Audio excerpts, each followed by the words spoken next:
Hallo zusammen und herzlich willkommen zu einer weiteren Review. Das mal zum Lego System Set 6037 Wits Windchip.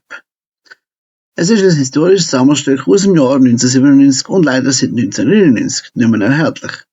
Es handelt sich aber um ein Windschiff aus der Castle-Reihe. Das Set besteht aus 60 Teilen und enthält eine Minifigur und einen Drachen.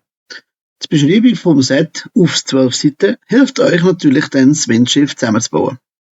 Das wäre es leider auch schon gewesen.